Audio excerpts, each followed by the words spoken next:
तो दोस्तों आज हम नेटफ्लिक्स पर आई त्रिभुवन मिश्रा सीए टॉपर को एक्सप्लेन करने वाले हैं, जहां पर एक सरकारी कर्मचारी पैसों की तंगी से प्रोस्टिट्यूट का काम करने लग जाता है और ये सीरीज आपको बड़ी पसंद आने वाली है, तो इस वीडियो को एंड तक जरूर देखें।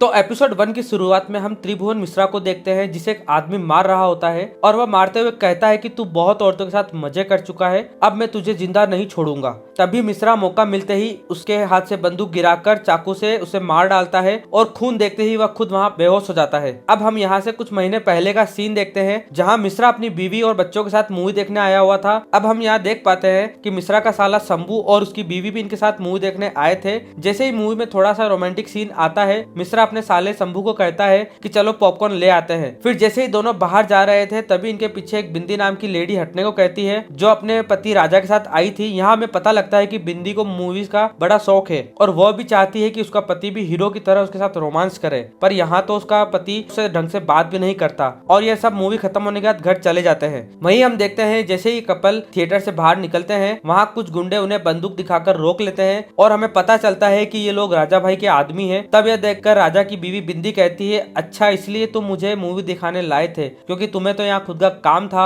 असल में राजा पैसे लेकर लोगों की किडनैपिंग से लेकर सारे काम करता था। और हमें पता चलता है कि ये दोनों ही कपल शादीशुदा होने के बावजूद भी एक दूसरे से चक्कर चला रहे थे, इसलिए इस आदमी की बीवी ने राजा को पैसे दिए थे इन लोगों को रंगे हाथ पकड़ने के लिए। अब राजा अपने आदमियों से पहले तो इस कपल को पिटवा देता है और फिर यहाँ से उन्हें अपने अड्डे पर लेकर जाता है। इसके बाद हम मिश्रा और उसके साथ वाले को घर जाते हुए देखते हैं, जहाँ शंभू कह रहा था कि आप सीए टॉपर है और सरकारी नौकरी भी है, आपको तो दबाकर घूस लेनी चाहिए। लेकिन मिश्रा की बीवी कहती है कि ये ईमानदारी से ही जीना चाहते हैं, तो इन्हें परेशान मत करो, हम जैसे भी है खुश हैं। और हमें पता चलता है कि मिश्रा बहुत ही शरीफ आदमी है, जो घूस लेने से काफी डरता है कि कहीं उसके घूस लेने से किसी के साथ कुछ गलत न हो जाए। इसी कारण मिश्रा के घर पर पैसों की तंगी भी चलती रहती है और इधर शंभू लोगों को पॉलिसी बेच बेचकर काफी पैसा कमा रहा था, इसलिए वो अपने जीजा को भी पैसा कमाने के लिए उकसाता है। अब जब मिश्रा अपने घर पहुंचता है, तभी उसके पास गाँव से उसके पापा का कॉल आता है, क्योंकि गाँव वाले घर की मरम्मत होनी थी और मिश्रा ने उन्हें पैसे भेजने का वादा किया था। तब मिश्रा कहता है कि मैंने पीएफ से लोन के लिए अप्लाई कर दिया है, मुझे जल्दी ही पैसे मिल जाएंगे।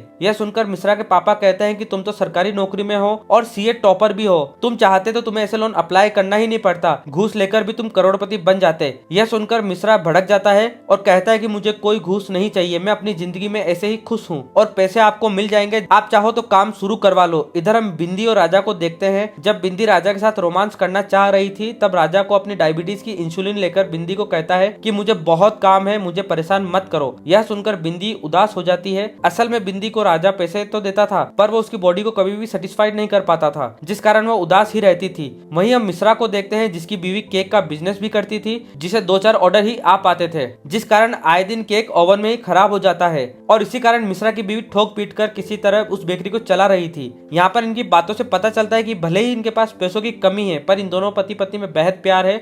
इधर बिंदी एक बार फिर से राजा से कहती है कि आप मेरे लिए इस गाने पर डांस करें, मुझे अच्छा लगेगा, पर यहाँ तो राजा भड़क जाता है कि मैं तुम्हारे लिए काम धंधा छोड़ दूं और ये सब करूं। यह सुनकर बिंदी गुस्से में सोने चली जाती है। यहाँ मिश्रा को देखते हैं, जो अपनी बीवी के साथ इंटीमेट हो रहा था और मिश्रा की बीवी अशोक लता कहती है कि तुम्हारे पास कोई जादू है क्या, जो तुम मुझे पूरी तरह से सेटिस्फाइड कर देते हो, जिससे मिश्रा खुश हो जाता है। अब हम शंभू और उसकी बीवी को देखते हैं, जो उसे योगा के बारे में बता रही थी। असल में शंभू की बीवी अब तक कई सारे करियर बदल चुकी है और अब वह योगा सिखाने जाती है, लेकिन उसे पता ही नहीं चल रहा था कि वह किस काम के लिए बनी है। इधर इंटीमेट होने के बाद अशोक लता मिश्रा से कहती है कि तुम जानते हो कि एक औरत को कैसे खुश रखना है, इसलिए तो तुम मुझे हर बार खुश कर देते हो। फिर मिश्रा कहता है कि अच्छा ये बताओ, मैं घूस नहीं लेता, उससे तुम्हें भी दिक्कत है क्या? जिस पर अशोक लता कहती है कि पैसों की दिक्कत तो बनी रहती है, पर कोई बात नहीं, हम मैनेज कर ही लेंगे। अब अगली सुबह जब मिश्रा अपने बच्चों को स्कूल में बिठाने आता है, तब वहाँ बस का एम्प्लॉय बताता है कि आपके बच्चों की फीस नहीं भरी और कल लास्ट डेट है। इस पर मिश्रा कहता है कि मैं कल ही फीस भर दूंगा। अब मिश्रा अपने ऑफिस चले जाता है और अशोक लता केक की डिलीवरी देने पड़ोस में आती है, जहाँ एक लेडी का पति अशोक लता को बहुत ही गंदी नजरों से देख रहा था, इसलिए वो केक देकर सीधा घर चली आती है।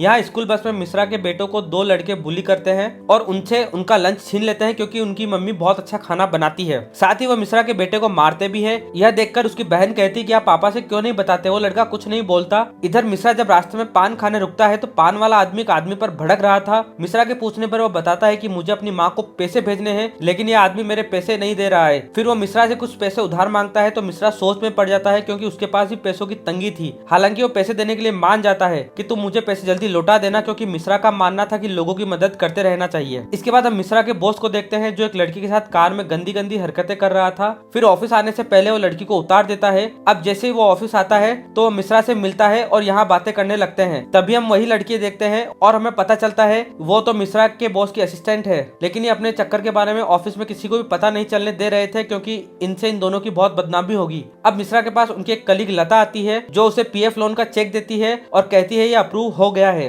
अब वह इसे बैंक में लगा दे। अब हम यहाँ देख पाते हैं कि मिश्रा लता से बात करने में भी शर्मा रहा था क्योंकि वह औरतों से ज्यादा बात नहीं कर पाता। अब लता कहती है आज भी आपकी सब्जी मैं ही खाऊंगी क्योंकि आपकी बीवी सच में बहुत अच्छा खाना बनाती है। अब हम एक मिठाई की दुकान पर राजा और उसके गुंडों को देखते हैं और हमें पता चलता है कि राजा तो खुद एक हलवाई है जो दुनिया को दिखाने के लिए दुकान चलाता है और जो कि काफी फेमस भी है, और ज्यादा पैसा कमाने के लिए वो लोगों की किडनैपिंग से लेकर मर्डर तक करता है। तभी यहाँ उसी कपल में से आदमी की बीवी आती है और राजा उसे अंदर खुफिया ठिकाने पर लाता है जहाँ पर कपल को रखा गया था। यहाँ आते ही वो औरत अपने पति को मारने लगती है। तभी वहाँ उसी कपल में से औरत का पति भी आ जाता है जिसे राजा ने बुला लिया था। अब यहाँ ये दोनों अपने पति पत्नी को ले जाने लगते हैं और बदले में वह राजा को पैसे भी देते हैं। तभी राजा अपने आप को रेटिंग करने के लिए कहता है क्योंकि उसका मानना था कि रेटिंग से ही हम इस काम को और इम्प्रूव कर पाएंगे। तब वो लोग राजा को रेटिंग देकर चले जाते हैं। इधर हम शंभू को देखते हैं जो एक बड़े बिल्डर से मिलने आता है और यहाँ वो उसे बातों में फंसाकर उसकी अंगुलियों की भी पॉलिसी ले लेता है।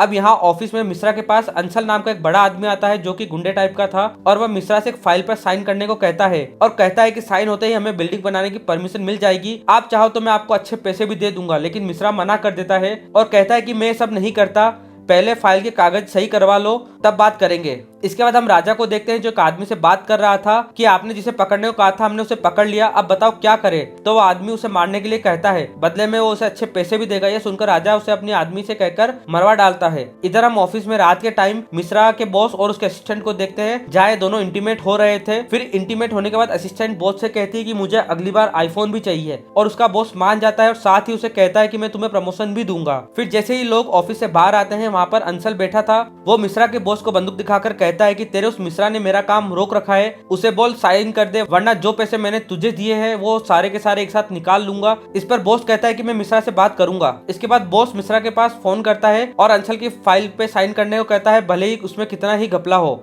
लेकिन मिश्रा इसके लिए मना कर देता है, जो बात उसके बॉस को अच्छी नहीं लगती क्योंकि मिश्रा ने तो पैसे के ऑफर को भी मना कर दिया था। अब अगले दिन जब मिश्रा उठता है तो टीवी पर न्यूज देखता है कि एक बड़ा बैंक बंद होने की कगार पर है और उनमें जिन जिन लोगों के पैसे थे वो सब अटक गए हैं। तब मिश्रा बताता है कि मेरी सैलरी का अकाउंट भी इसी बैंक में है और पीएफ लोन का चेक भी इसी अकाउंट में मैंने डिपॉजिट करवाया था, यानी अब मेरे पूरे पैसे चले गए। यह देखकर मिश्रा के होश उठ जाते हैं कि अब मैं पैसे कहाँ से लाऊंगा और मम्मी पापा को भी पैसे देने हैं। और यहाँ से एपिसोड 2 की शुरुआत होती है जहाँ मिश्रा सीधा बैंक पहुँचता है। यहाँ पर पहले से लोग हंगामा कर रहे थे। तब बैंक का मैनेजर आकर बताता है कि हम इसमें कुछ भी नहीं कर सकते हैं, आप लोगों के पैसे कब मिलेंगे हमें भी नहीं पता। यह सुनकर लोग भड़क जाते हैं और सिक्योरिटी वाले लाठियों से उन्हें मारने लगते हैं जिसमें मिश्रा को भी चोटें लग जाती है। अब मिश्रा जब ऑफिस पहुंचता है तो यहाँ उसके बॉस उसे ताना मारने लगते हैं कि काश तुमने भी कुछ अच्छे काम किए होते ताकि तुम्हें पैसों के लिए रोना नहीं पड़ता, तुम्हारे हाथ में मेरी तरह लाखों रुपए केस में होते। अब मिश्रा भी उदास होकर वहाँ से बाहर आ जाता है। अब यहाँ मिश्रा से लता पूछती है कि अब आप क्या करोगे, जिस पर मिश्रा कहता है मैं कुछ नहीं कर सकता क्योंकि मुझे छोड़कर सभी लोगों ने घूस ली है और उनके अकाउंट फ्रीज होने पर भी उन्हें कोई फर्क नहीं पड़ता क्योंकि उनके घर पर लाखों रुपया केस पड़ा है। तभी मिश्रा के फोन पर बच्चों के स्कूल से कॉल आता है और वो वहां चला जाता है। अब स्कूल में जैसे ही मिश्रा आता है वो एक लड़के के कान पर खून देखकर वहीं बेहोश हो जाता है। फिर जब उसे होश आता है तो पता चलता है कि उस बच्चे को मिश्रा के बेटे ने मारकर खून निकाल दिया है, जिस पर उसके मम्मी पापा कंप्लेन करने आए थे। पर आज यहाँ प्रिंसिपल भी कहती कि मिश्रा जी आपके बच्चे की गलती है, जिस पर मिश्रा अपने बच्चों से जबरदस्ती सॉरी बुलवा देता है क्योंकि उसे आगे बात नहीं बढ़ानी थी। तभी प्रिंसिपल कह देता है आपने तो फीस भी सबमिट नहीं करी है, इसलिए हम फीस के साथ फाइन भी लगेगा। फिर बाहर आकर मिश्रा के बच्चे उससे कहते हैं कि आप तो बहुत डरपोक हो क्योंकि वो लड़का मुझे मारता था और आपने मुझे सॉरी बोलने को क्यों कहा। तब हम देखते हैं कि मिश्रा उसे कुछ भी नहीं बोल पाता। इधर मिश्रा के घर पर शंभू आया हुआ है। तभी अशोक लता के फोन पर मिश्रा का कॉल आता है जो बताता है कि मैं पैसों का इंतजाम कर रहा हूँ, तुम फिक्र मत करना। तब अशोक लता पूछती है कि मैं शंभू से कुछ पैसे मांग लूं क्या, लेकिन मिश्रा साफ मना कर देता है कि एक जीजा साले से कभी पैसे नहीं मांगता। इसके बाद शंभू वहाँ से जाने लगता है और अपनी दीदी से कहता है कि मुझे काम से जाना है, इसलिए यह बैग मैं यही रख रहा हूँ, इसमें पैसे है तो इसे संभाल कर रख देना। अब जब मिश्रा अपने ऑफिस जा रहा होता है तो उसे पैसों को लेकर टेंशन होने लगती है और उसे ख्याल आता है कि उसके मम्मी पापा का घर पूरा टूट गया है, साथ में ही फीस न भरने के कारण उसके बच्चों को स्कूल से निकाल दिया। यही सोचकर मिश्रा की हालत खराब हो जाती है। अब हम एक आदमी को भागते हुए देखते हैं जिसके पीछे राजा के आदमी पड़े हुए थे। तभी आगे राजा उस आदमी को घेर लेता है और बोलता है कि तुझे किडनैप करने के लिए हमें पैसे मिले हैं। उसी टाइम वहाँ पर एक और गैंग आती है जो राजा की राइवल थी और यहाँ भी उस आदमी को किडनैप करने के पैसे मिले थे और यहाँ पे फायरिंग स्टार्ट हो जाती है और ये लोग डिसाइड करते हैं कि जो उस आदमी को पहले पकड़ेगा आदमी उसी का होगा। तब राजा का खास आदमी ढेचा उस आदमी को पकड़ लेता है और इसी दौरान उस राइवल गैंग के एक आदमी का वो पैर भी तोड़ देता है। इसके बाद हम मिश्रा को देखते हैं जिसके पास पैसों का कोई भी बंदोबस्त नहीं हो रहा था। तब वो अंशल से मिलने चला जाता है और यहाँ पर अंशल उसे फाइल पर साइन करने के 20 लाख रुपए ऑफर करता है। अब मिश्रा इतना ज्यादा शरीफ था कि वो सब चीजें कैलकुलेट करके सिर्फ 4.5 लाख रुपए ही मांगता है। तब अंशल उसे पैसे दे देता है और कहता है कि मेरा काम जल्दी हो जाना चाहिए। यहाँ पैसे घर लाने के बाद वो अपनी बीवी से कहता है कि ये पैसे मुझे ऑफिस वालों ने दिए हैं ताकि मेरी मदद हो सके। जैसे ही मिश्रा सोता है उसे ख्वाब आता है कि जिस बिल्डिंग की फाइल पर उसने साइन किए वो ढह गई है और अब पुलिस वाले उसे पकड़ने आ रहे हैं। तभी मिश्रा की आंख खुलती है और वो टेंशन में आ जाता है कि अब वह क्या करे। वहीं पे अशोक लता आकर बताती है कि उसने बच्चों के स्कूल की फीस भर दी है और मम्मी पापा को भी पैसे भेज दिए हैं। यह सुनकर मिश्रा सोचने लगता है कि अब वह साइन वगैरह तो नहीं करेगा, लेकिन वो उन्हें पैसे कहाँ से देगा क्योंकि सारा पैसा तो खर्च हो गया है। अब मिश्रा सीधा अंशल के पास जाता है और उसे साइन करने से मना कर देता है। तब अंशल मिश्रा को बंदूक दिखाकर कहता है कि ये कोई मजाक नहीं है और ये साइन तो मैं तेरे बॉस से करवा लूंगा, पर अब मुझे 4.5 लाख रुपए इंटरेस्ट के साथ वापस चाहिए। तब डर के मारे मिश्रा भी मान जाता है। इधर हम शंभू की बीवी को योगा क्लास में देखते हैं और क्लास खत्म होने के बाद एक गुंडा अब्दुल जो गुस्सा कम करने के लिए इस योगा क्लास को ज्वाइन करता है, वो योगा टीचर को बंदूक दिखाकर कहता है कि अगर मेरा गुस्सा शांत नहीं हुआ तो मैं इसी से तुझे उड़ा दूंगा। तब शंभू की बीवी को बंदूक देखकर काफी अच्छा लगता है। इसके बाद हम बिंदी को देखते हैं जो आज अपना मेकअप कराने ब्यूटी पार्लर आई थी। वहीं पर राजा उस आदमी की फिरौती लेकर उस आदमी को जाने देता है और हम देख पाते हैं कि राजा के आदमी लप्पू को सिर्फ 17 तक ही गिनती आती है, इसलिए वो पैसे गिनने में बहुत देर करता है। इन सबसे तंग आकर राजा अपनी गैंग में एक नया आदमी हायर करता है ताकि वो जल्दी पैसे गिन सके। राजा उससे यही पूछता है कि तेरे को 17 के बाद गिनती तो आती है, जिस पर वह हाथ तो कहता है, लेकिन उसके साथ भी प्रॉब्लम यह थी कि वह हर समय पान खाता है, इसलिए वह क्या बोलता है वो ठीक से सुनाई ही नहीं देता। तभी वहाँ पर बिंदी आती है जिसने अपना मेकअप करवाया था और बाल भी बनवाए थे, लेकिन राजा तो उसे देखते ही सबके सामने उसकी बेइज्जती कर देता है, जिस पर बिंदी चुपचाप अंदर चली जाती है। और सभी के जाने के बाद ढेचा राजा से कहता है कि आपको भाभी से सबके सामने ऐसी बात नहीं करनी चाहिए, थोड़े रिश्तों को भी संभालिए। फिर ढेचा सीधा बिंदी के पास जाता है और उसे भी समझाता है कि राजा भैया काफी अच्छे आदमी है और वह आपसे भी प्यार करते हैं, आप उनकी बातों पर गुस्सा मत होना। तब बिंदी कहती है कि नहीं, मुझे गुस्सा नहीं आया। हालांकि ढेचा के जाते ही बिंदी भी फूट फूट कर रोने लगती है।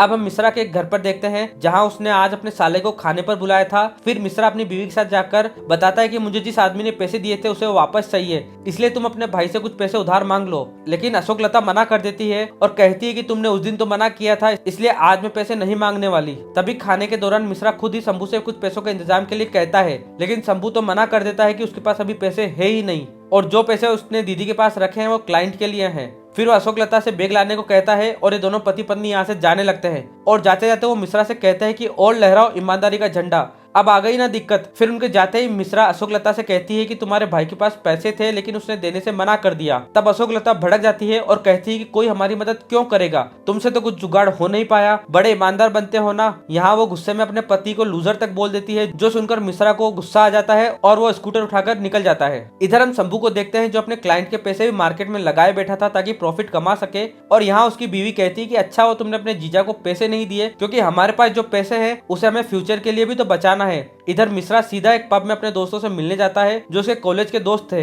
पर यहाँ मिश्रा अपनी परेशानी उन्हें नहीं बता पाता क्योंकि उसे डर था कहीं ये लोग भी उसका मजाक न बना दे। इसके बाद ये लोग दारू पीते हैं और फिर एक प्लान बनाते हैं एक प्रोस्टिट्यूट को बुलाने का, जिस पर मिश्रा मना करता है, लेकिन ये लोग जबरदस्ती उससे भी साथ ले जाते हैं। अब हम मिश्रा को एक कमरे में प्रोस्टिट्यूट के साथ देखते हैं जहाँ मिश्रा चुपचाप बैठा था और वह लड़की से कहता है कि मैं तुम्हारे साथ कुछ भी नहीं करूंगा, तुम यहाँ से चली जाओ। तब लड़की कहती है कि अब तुम चाहे कुछ करो या ना करो मुझे कोई फर्क नहीं पड़ता, मुझे तो 15,000 मिल चुके हैं। और मिश्रा चौंक जाता है कि सिर्फ इतनी सी देर के लिए तुम्हें 15,000 मिले हैं। तो लड़की बताती है यह तो कुछ भी नहीं है, मुझे कई बार तो एक रात के लिए 80,000 से 1 लाख रुपए तक मिलते हैं। मिश्रा कहता है कि इतना तो मेरी टैक्स कटने के बाद सैलरी नहीं आती, जिस पर लड़की कहती है कि मैं लोगों को कुछ ऐसा देती हूँ जो तुम्हारे पास नहीं है और इसलिए मैं इतना ज्यादा कमा पाती हूँ। और यह सुनकर मिश्रा वहाँ से सीधा पैसों के बारे में सोचता हुआ अपने घर आता है और वह कंप्यूटर पर सर्च करने लगता है कि क्या प्रोस्टिट्यूशन का काम लड़के भी कर सकते हैं और उसमें कितनी कमाई होती है। तभी उसे एक वेबसाइट मिलती है जिसमें लड़का लड़की किसी भी टाइप के प्रोस्टिट्यूट का काम कर सकते हैं, बुला सकते हैं। तब यहाँ पर मिश्रा सीए टॉपर के नाम से अपनी एक प्रोफाइल बनाता है क्योंकि अब उसे भी जल्दी पैसे कमाने का इससे अच्छा रास्ता नहीं मिल रहा था। और इसी के साथ एपिसोड 2 भी खत्म हो जाता है। दोस्तों इसके आगे के पार्ट्स और भी ज्यादा इंटरेस्टिंग है जिसे हम कल अपलोड कर देंगे। और एक बार आप हमारे कल वाले वीडियो को जरूर चेकआउट करें, जिसमें एक आदमी अपनी गर्लफ्रेंड को बचाने के लिए 3 माफिया को जान से मार देता है, जिसका लिंक आपको डिस्क्रिप्शन में और इसे आप ऊपर आई बटन पर भी चेक कर सकते हैं।